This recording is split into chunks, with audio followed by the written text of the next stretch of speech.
The stars are right, and that means it's time for another episode of The Whisper in Darkness. I'm your host, the Man from Lang. Thank you very much for joining me today. Happy New Year, everyone.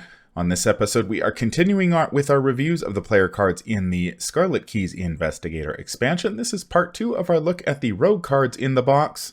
In this episode, we are going to discuss Hidden Pocket, Hit and Run, I'll Take That, and Kicking the Hornet's Nest.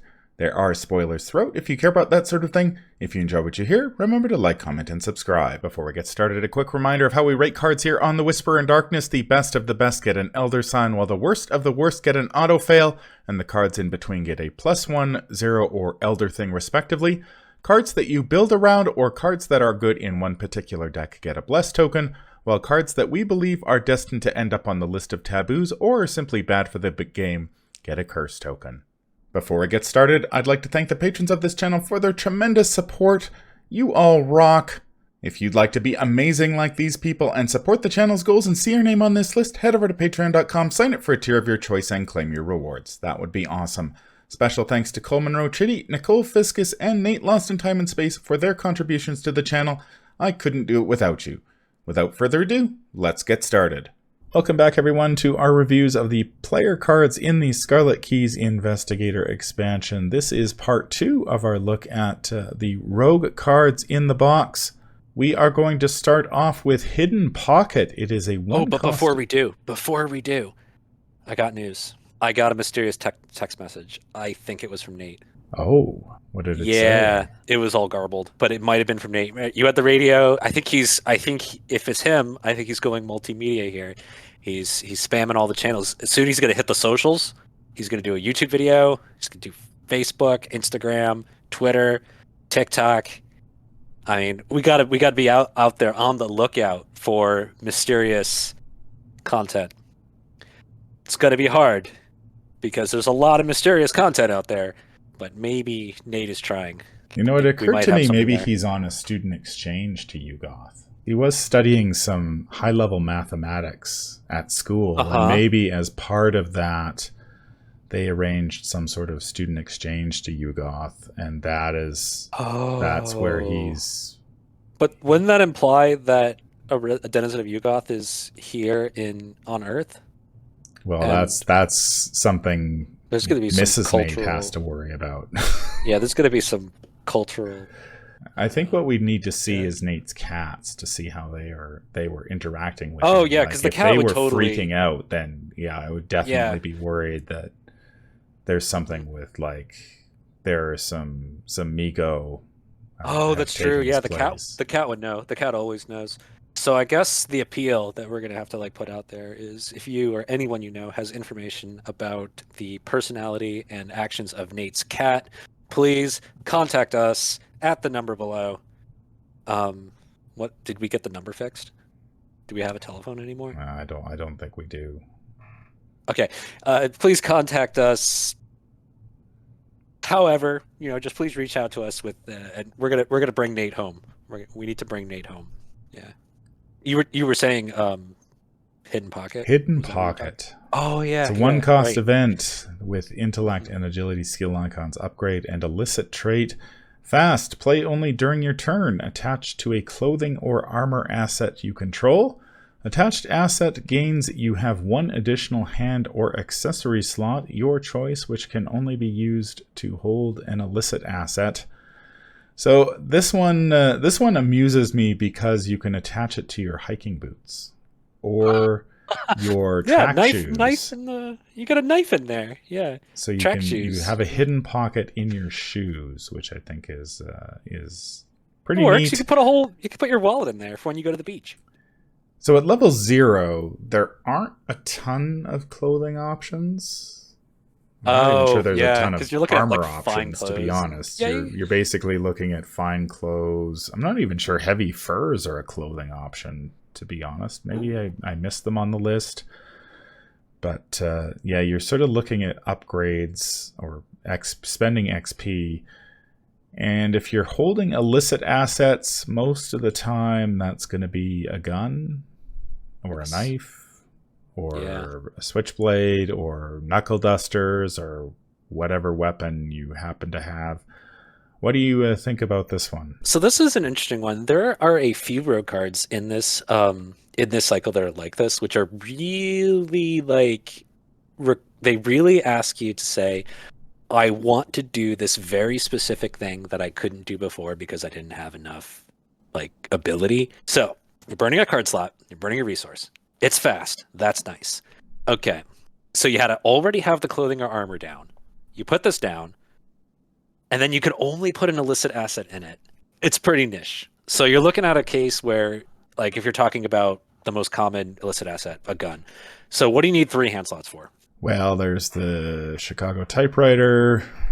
There's that big assault rifle that was in Secret Oh, Name. the Beretta? Okay. Well, there's the Beretta, and then there's the other one, the Dual Guardian Rogue card. Oh, the Thompson. Yeah. Thompson. Okay. And then various other little guns along the way. So you want to have a 2-handed gun and like lockpicks. Is that where you're going with this? Yeah, I think so. Okay, so that's 8 cards of the build already. Or Jenny's gun. Jenny's twin 45s are not illicit. Oh, I checked that immediately. Right. Yep. Oh, I knew that. I knew that and then forgot about it. Her guns are fully above board. I checked it immediately. You know, this is just the one track mind that I'm on because I thought, wouldn't it be cool if I could have Jenny's twin 45s and a black fan? No, it turns out that's not the case. No, you can't do that, without some house ruling or without, there was some other way I know there was some way to do it, but again, it's one of those things where it's like, you got to have like a pretty specific setup that you're going for. Okay. So given that you have a specific setup you're going for, such as Chicago typewriter and lockpicks or something like that. Okay. What's really stopping you then is card draw. So now you're looking at say Lucky Cigarette cases to do the card draw. Or Underworld Market. Or Underworld Market. That's right, because this is illicit. Okay, so once again, we've got another Underworld Market card, is what we're going for here.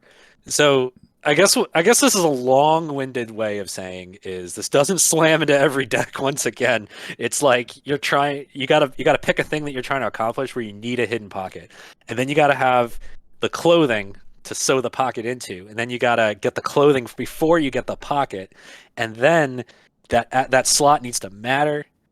So you're talking about 2 or 3 hand items down, or 2 accessories. That's the one I'm actually really interested in, is what you can do with 2 accessory slots. But what I'm getting at is you're looking at a pretty specific loadout, in order to make this card like worth trying. Yeah, don't forget that it is either accessory or illicit asset.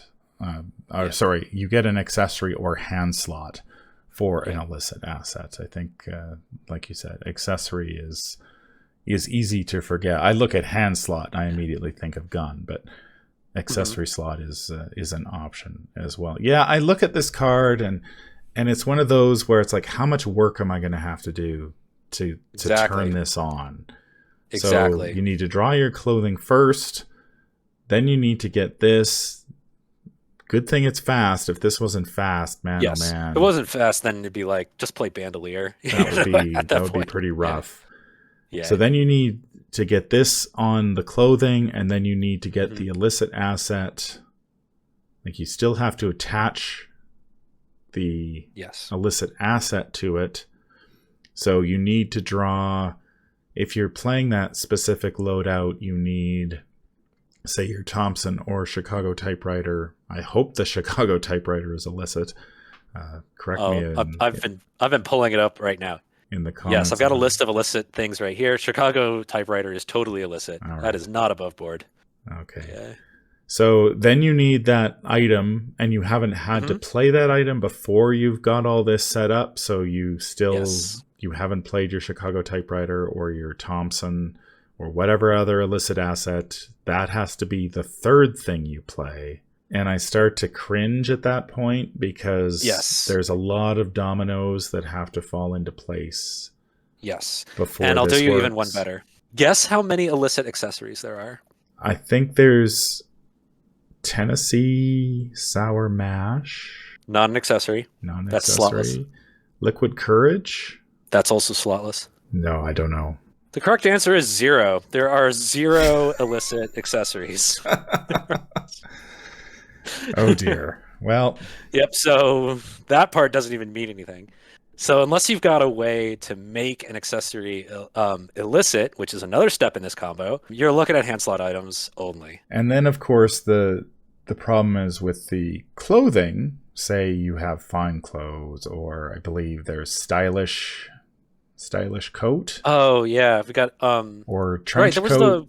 Trench coat's yeah. There's another like one that rogues there's often play. leather jacket from the Winifred deck, which is actually pretty good. But then, you tend to use that clothing to soak, right? So Yeah. you're basically saying, I am not going to use the clothing to soak in this case. Yes. Or I'm going to use it, like, hopefully it has enough health and sanity that you can soak 1 and 1.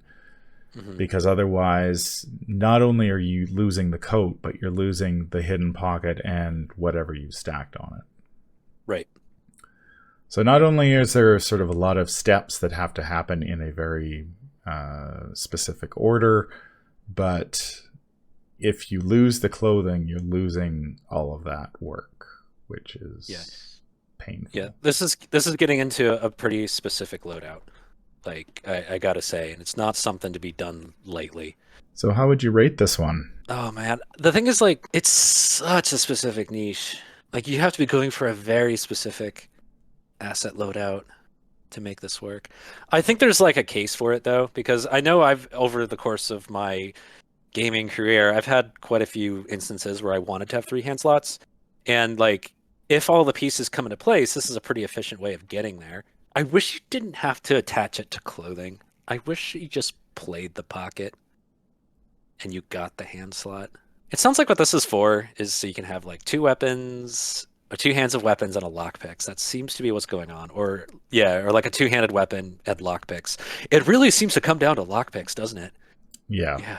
I mean, I think we talked about that during our review of Black Fan during the Edge of the Earth. Oh yeah, that's right. The fact that Black Fan takes up a hand slot. It's all rogues have a lot of stuff they want to stick in their hands, but they're sort of left with lockpicks, or in this case, now we have thieves' tools is another one that will take up a hand slot. So I think I'm going to go bless on this one.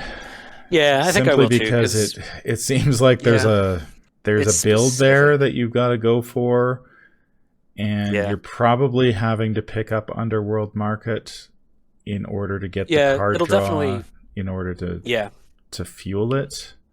Yeah, it's definitely. I'm starting to see something come together here. You have your gun and you have your lockpicks, and this helps you like put all 3 of them down, because Hidden Pocket, much like Embezzled Treasure, is a dead draw. If you don't need it, you can kind of hide it in the Underworld Market until you do need it. So because you're not going to need this in the early game, because you don't need to slam down all 3 hand slide items in the early game.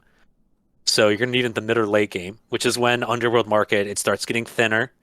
Yeah. And then you're pretty likely to be able to pull this. So yeah, this is a bless, because this is like a pretty specific build that you're running here. Either that, or it's a build that like it's a choice that takes up 10 cards or even more, if that makes sense. Like you choose to do this. Yeah. And it's a whole package. If Underworld Market didn't exist, I think I would have... This would be much tougher. I think it would be a much tougher deck to build, because you would have to draw this the old-fashioned way, or have some sort of draw ability. And rogues, I don't think they have that. Yeah. Well, they're getting there. Black Market's getting there. There's a customizable card that we'll talk about at another time that's helping them get there. They're on their way. Plus, if you're playing like Trish and Monterey, and you can play like Mr. Rick or something, right? That really helps. Yeah. But I think they're getting there, like towards being able to like blow through their deck and find what they need faster. Underworld support helps. By like if you have cards that dig, you can kind of get there. Let's see. Backpack level 2 is helpful, for like finding the things. I guess what I'm saying is like being able to search out the cards you really want is slow. They're slowly getting there. So yeah, this is totally a blast, because of the package you need in order to like justify running it. Yeah. So if you are enticed by the idea of having an extra hand slot to play an illicit asset that requires a hand slot, because they're aren't any illicit assets that require the accessory slot. Yeah. You're probably going to need to look at the big picture and see how much Yes. deck space this is going to take, because Yeah. you do need things to come out in a certain order, and you are going to need quite a bit to support it. You may even need a little extra soak, because if you were planning on using your clothing to soak some damage and horror, that will not be an option you are going to take, especially if you've stacked a couple of cards on that. So a bless token for Hidden Pocket. The next card we're going to look at is Hit and Run. It is a 1-cost event with a combat and agility skill icon, tactic and trick trait, fast, play only during your turn. Put an ally asset from your hand into play at the end of your turn. If that asset is still in play, return it to your hand. So we received Sleight of Hand. Was it way back in the Path to Carcosa, I believe? Yeah, that's it. Path to Carcosa. And it was so good that did it get 2 taboos or 1? It got that's tabooed right. once That's right. because people were putting 2-handed guns into play with it. So I think it got ruled that you couldn't put 2-handed guns in with it, and then they ruled that it had to cost 3 or less, was it? Because people were using it to put the Necronomicon into play with it. So Sleight of Hand was so good they had to taboo it twice. I don't know what kind of tricks you can pull with this, but it seems pretty damn good. The reason why Sleight of Hand was like super crazy is it bypassed the cost of the asset. So the classic case was Lightning Gun, cost 6. It puts it into play as a fast action. So you're in a situation where you need that action back and you just want to drop it into play. So you're saving the resources, saving the action to put it down, and you're also kind of virtually getting free bullets out of it. That was the key thing about the Lightning Gun strategy, is that you're cheating yourself some more bullets by getting an additional play of the Lightning Gun or the Necronomicon. So the thing about Hit and Run, there aren't a whole lot of allies that are like that, where you need them in play quickly, and they do a thing that consumes itself. Do you see what I'm saying? Yeah. Yeah, they don't. Yeah, there's not a lot of allies that do a big thing that also like has charges on it. I mean, you might have like an ally with charges. Where we're looking at like Gregory Gray. That's one, but you can only use him once because you got to exhaust him. And that's the thing. Like a lot of the allies that have good effects that you would want to like cheat into play, you have to exhaust them. So you can't exactly get the full mileage like you could with a Lightning Gun, is what I'm really getting at here. Yeah, the only ally I could think of would be somebody like the Red Gloved Man, who you could drop into play with this. But he's already fast. Yeah, but he goes away. That's true. That's the thing. But then here's the other thing, though, and I think I think this card is unnecessarily nerfed. The ally goes away at the end of your turn, so it doesn't stick around for the enemy phase. So you can't leverage the ally's soak very well. Because I was thinking, Red Glove Man. Okay, yeah, you drop it into play and you get basically another charge of Red Glove Man. But what do you need the Red Glove Man for? You really need it for the soak. That's where he really starts to shine. And this doesn't help you do that. So you get something into play. You're basically using it for either a comes into play ability, like Jeremiah Kirby, for example, or a lot of Seeker allies, like Art Student. And then it's going to go away, and then you get to do it again as like an action later. Or you're using Hit and Run for like an exhaust ability. So think like a Chuck Fergus, without having to pay for Chuck Fergus. Chuck Fergus is in the art, so I think I see where they're going with this. Is you get a cheap Chuck, you get a Rent-a-Chuck.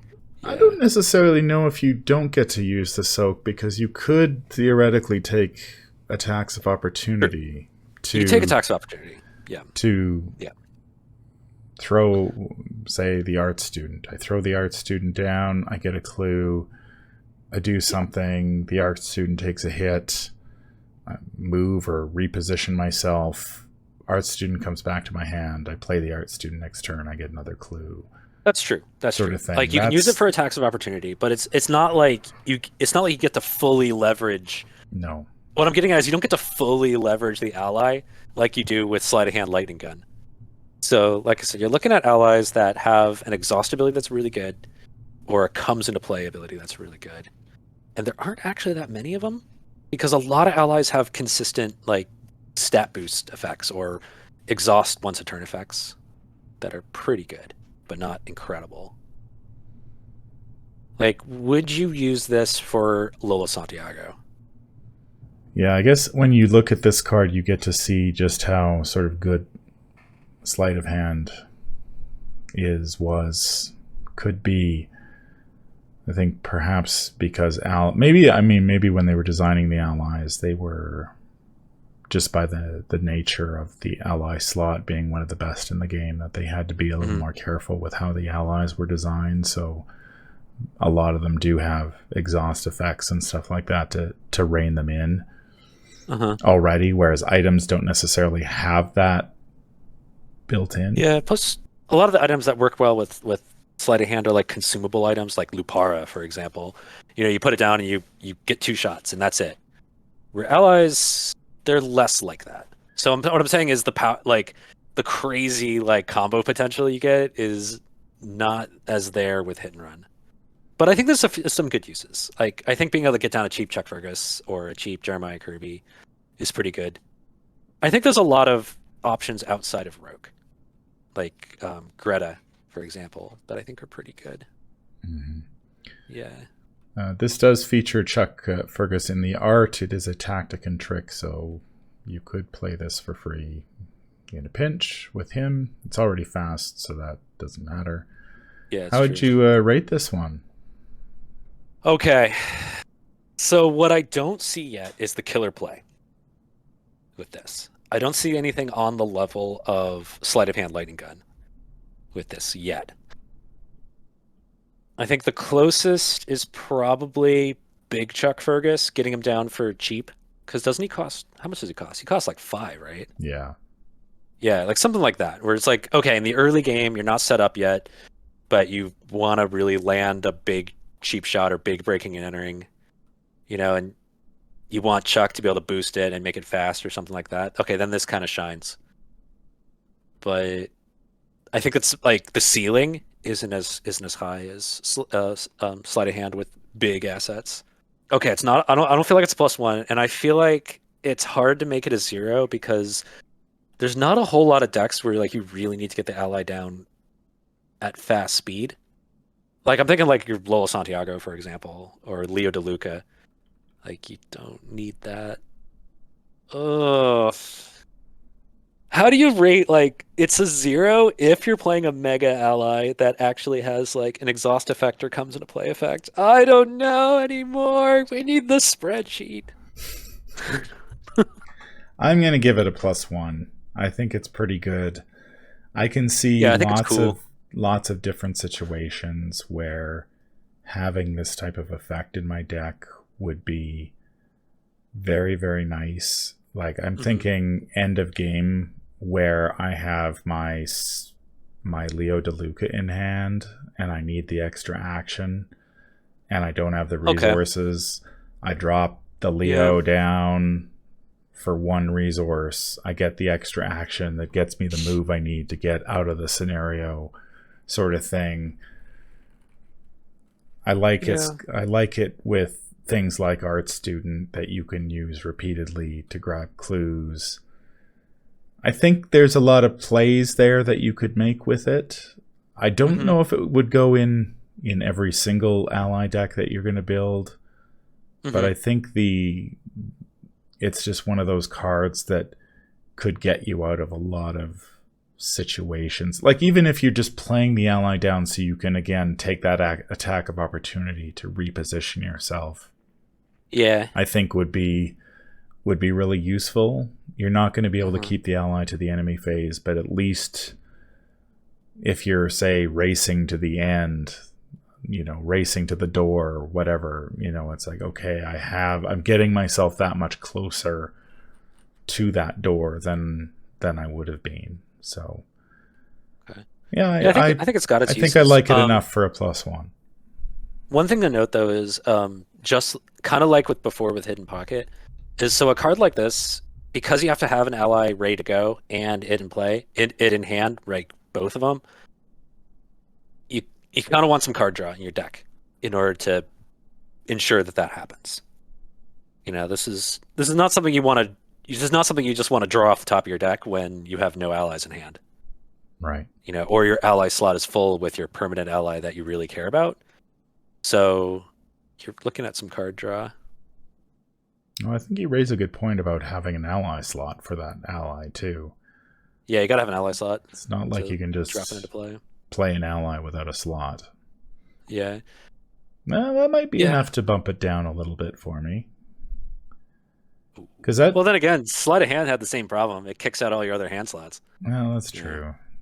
Yeah. Yeah, but you've got 2 hand slots. You've only got one. Oh, right. You've got 2 of them. That's true. You've only got 1 ally slot. So maybe that... Yeah, this one's a... It may not be a... I'm going to stick with +1, but I don't know if it's a clear +1. I could definitely see it dropping down to, say, a 0 in those circumstances where you have an ally down and you draw your second ally and you've got this, but then you're kind of stuck because you can't. Exactly. There are cases where there are like very real cases where this could do nothing for you. You just sit in your hand, and it doesn't have matching icons to really back it up. If it had just about to say that if this had matching icons to actually if it had 2 agility, it would work out really useful. Well. Yeah, I would go for that. So I think this is one very specific. This is the one where we need to hear in the comment section down there about the cool trick plays that you've done with Hit and Run. I will also say, an effect like this that lets you cheat something into play fast. Please, people out there, don't make an infinite combo with this. Like stuff like this is like the stuff of infinite combos. We're just please don't. Don't loop this over and over in order to play the same ally and exhaust it over and over. Oh my god! Don't use this to recur Jeremiah Kirby a million times.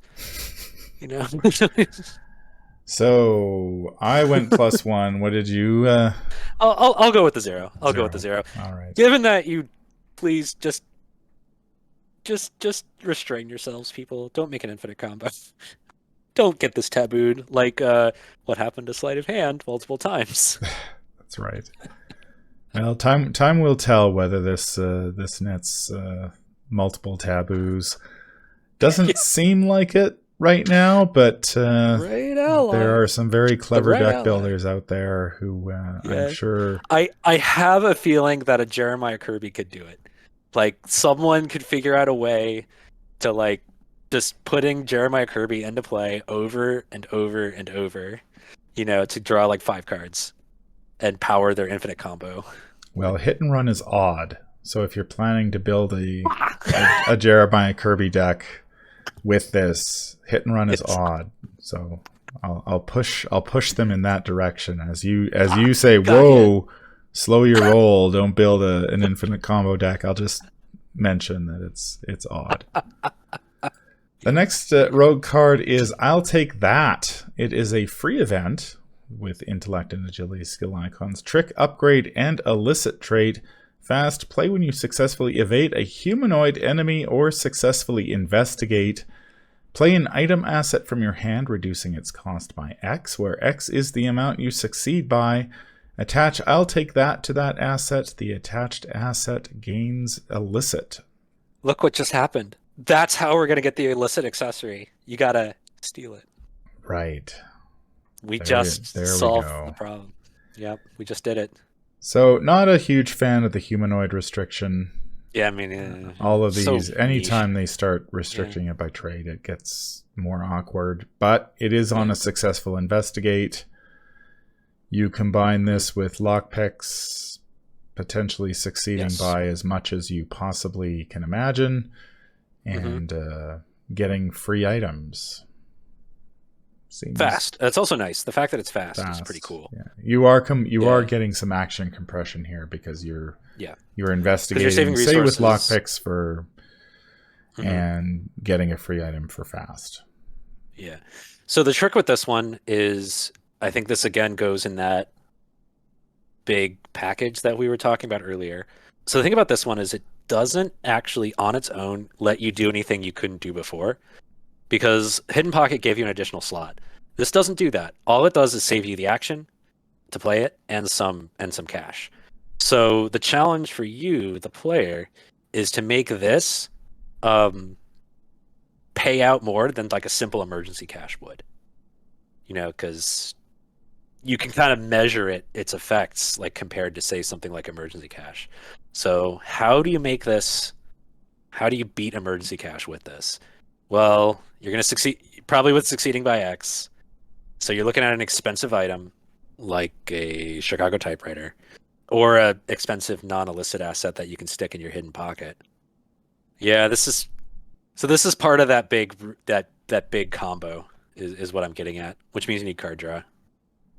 I do like how this is how you can fill an accessory in your hidden pocket, so that's kind of cool. Which makes sense, like you steal an accessory from somebody, yoink. I do actually. This does have the trick trait, which means you can play it in Rita.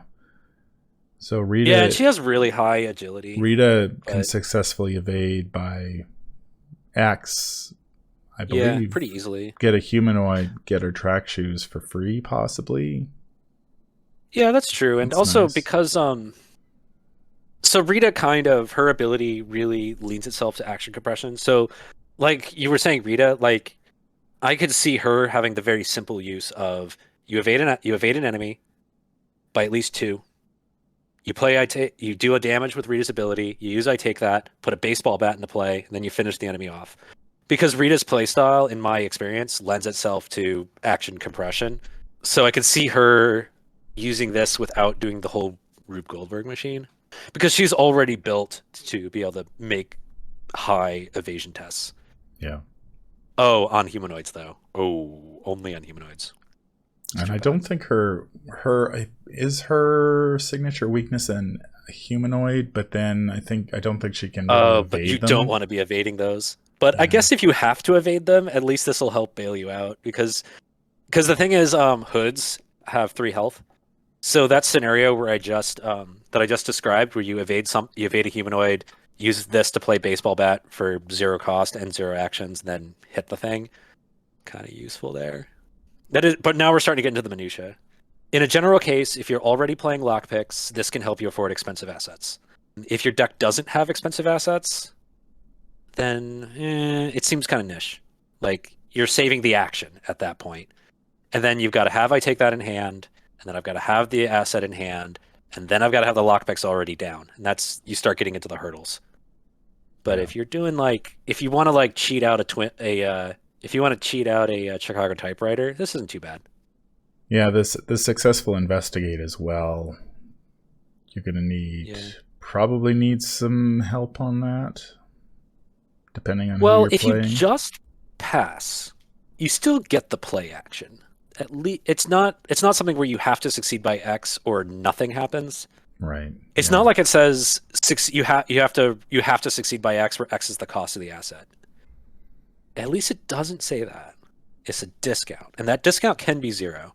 Yeah, Okay, that's so you get true. some You are benefit. still getting an item regardless of Yeah. how much you succeed by. I just feel like if you were going for the discount as well, then you're going to probably need some help in that regard.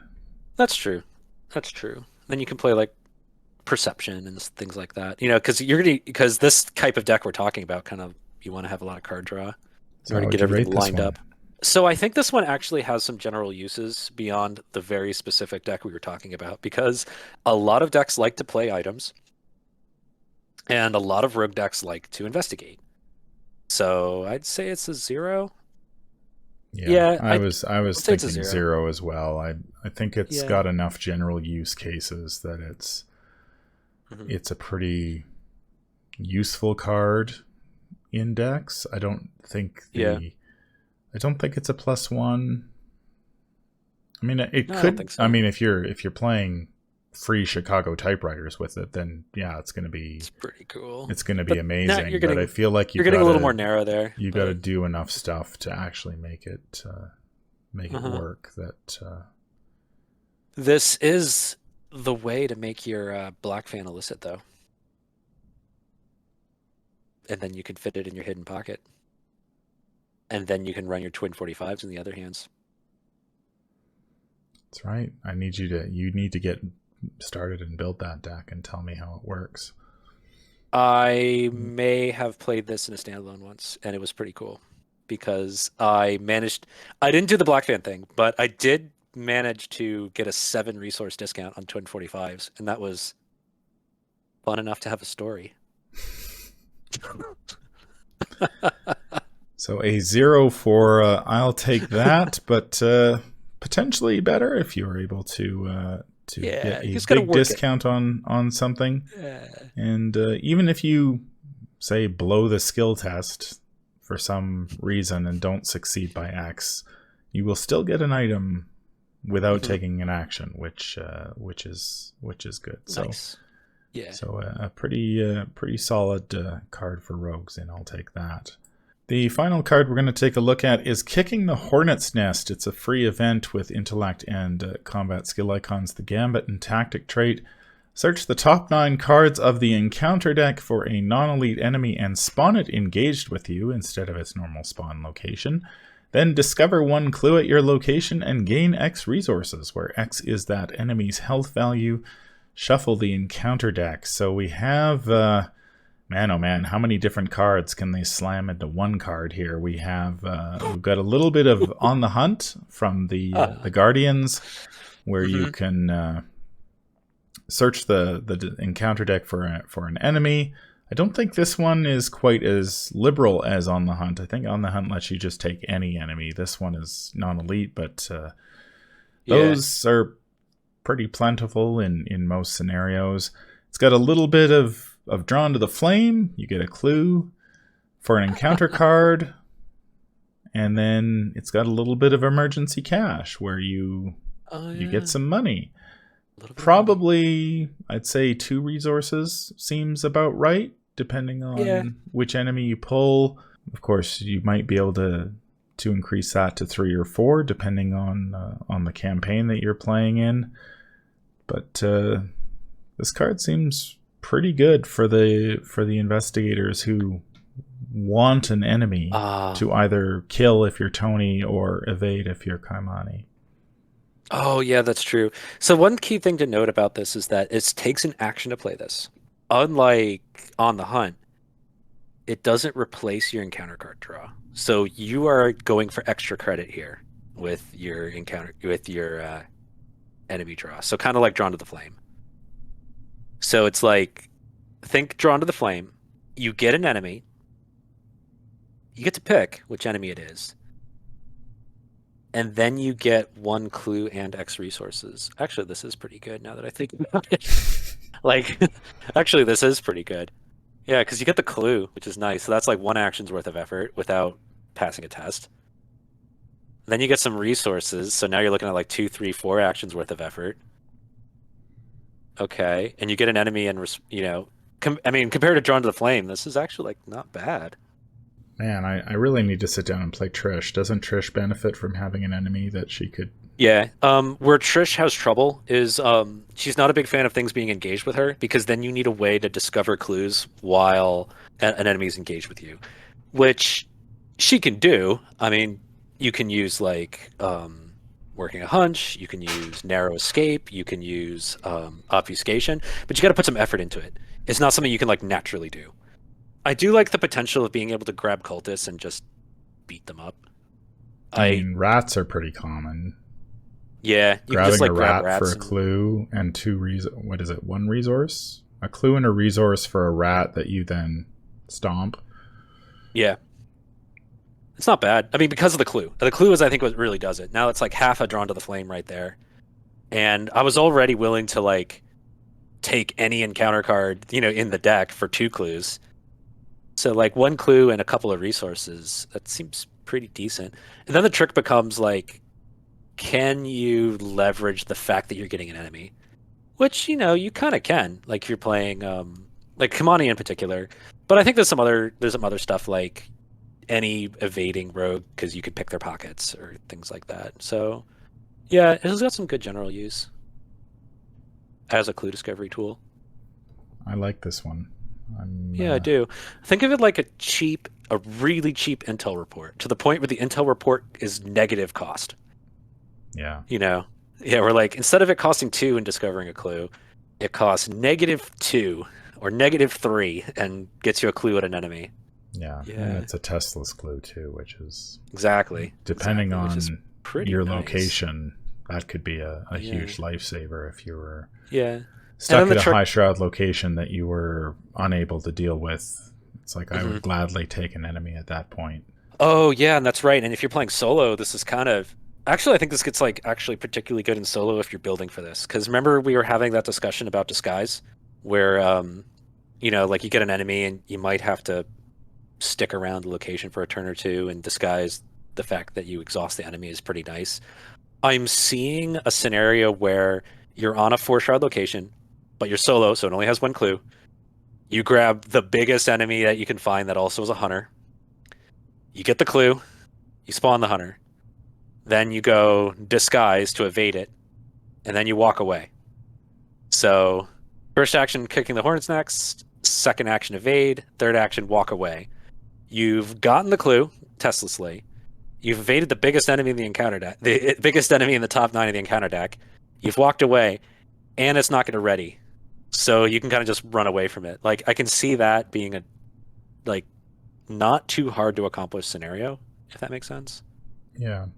Yeah, I was Yeah. just thinking of a scenario where, because it's non elite, is the Wizard of the Order elite or non elite? I think it's non elite. There are actually very few elite enemies in the encounter deck. Um, So, like, that would yeah. be something I might consider using this for rather than letting the wizard Hmm. spawn wherever the wizard is going to spawn. I would rather Oh, that's grab, true. if I know the wizard's in there, I'm going to grab the wizard and deal with it Yep. at Kind of like on on the my hunt. terms rather than its terms. I Yeah. think is Yeah. the key there. So Yeah. I do too. ratings, Ooh. Man, I'd have to go back and look at what I rated Drawn to the Flame. The thing that Drawn to the Flame does have going for it is that it is in the faction that also has encounter card cancellation. So, and 2 clues is a lot better than 1 when it comes to advancing the game state. So, I don't think this is quite as good as Drawn to the Flame. I'll say that. Because 2 clues is a lot more than 1. I think I'd say this is like a 0 though. It's not like incredible. Like you're gonna have a hard time finding space for this, but it's still pretty good. Like I don't think this kicks out emergency cache from a deck because emergency cache you want to play it when you are not set up to deal with enemies, right? So I think using kicking the Hornet's Nest to like get the resources is like not the best idea. So it's like this is good when you're already set up to deal with the enemy and you want to get that clue. Yeah, so I think I'd give this a 0. I think if I was to rate Drawn to the Flame as an Elder Sign, I would bump this down to a +1. Yeah, that's fair. I Like, feel like yeah, there are that's a many fair rating. times in solo where, especially if I played the Oh, scenario and I know what's coming, I'm thinking hmm. Untamed Wilds being one of them, where I know at the end of Untamed Wilds I want Tesla's Clue so I don't have to deal with encounter deck draws. Oh, that's true. Having the Yeah. ability to, as a rogue now, not necessarily as a mystic, to know that, okay, I'm going to save this until I hit that one location where I absolutely need to grab a clue, or if I'm dealing with an enemy or I need an enemy in case of killing stuff, or I want to grab that wizard and deal with it Hmm. before it hoses me. Yeah, I think this one's a +1 for me. Yeah, this isn't bad. Like the more I look at it, like what I don't think it does is I don't think it overshadows the effects that it kind of imitates. Like I think On the Hunt does a better job than this at dealing with specific enemies because On the Hunt it replaces your encounter card draw and it's fast. I Yeah. don't think this replaces Drawn to the Flame because Drawn to the Flame 2 clues is twice as good as 1 and that's really what you're going for. And it doesn't replace emergency cache because you have to have a really fat enemy in order to get more than 3 resources out of this. So yeah, I think it like imitates a few cards without like overshadowing them. I kind of like this. It's pretty specific though. Maybe if you grab a non-elite aloof enemy. Oh, it spawns engage with you. Oh, that's even better. Yeah, you could just grab a non-elite aloof. Yeah, there aren't too many of those, but when they show up, they're kind of a pain in the butt. I don't know. I'd be willing to grab a Whippoorwills, Yeah, that's true. Just grab a whippoorwill and deal with it. Yeah, deal with it's it right kind of away, nice. rather than have it spawn on me and then have to have it Yeah, chase me around for the rest of that's the true. scenario. I think what keeps it a 0 for me in the end is the fact that it costs an action. So you've basically turned you've dropped yourselves down to 2 actions to deal with the enemy. So if it were fast, I think it would be +1 in my book. But the Chuck fact makes that it it's a fast. yeah, but we're raiding kicking the Hornet's nest. We're not raiding Chuck Fergus. Plus, what you do with Chuck Fergus is you use Chuck Fergus on the breaking and entering test that you're going to use to follow up. That's what you do. Yeah. So this isn't bad. This isn't bad. Yeah. That's going to do it for part 2 of our look at the rogue cards in the Scarlet Keys Investigator expansion. Let us know in the comments down below what you think. Have you had some experience playing with these cards? We'd love to hear about it. Any final thoughts? Man, I feel like we should have reviewed Underworld Market first. Given it its own video. Yeah, we should have just done the Yeah. Underworld Market deck video, Yeah. because it feels like a lot of these cards that we're talking about are going in sort of that type of deck. Well, I guess wouldn't Yeah, be it's kinda surprising, true. because we did get basically a full deck from the Seeker card pool.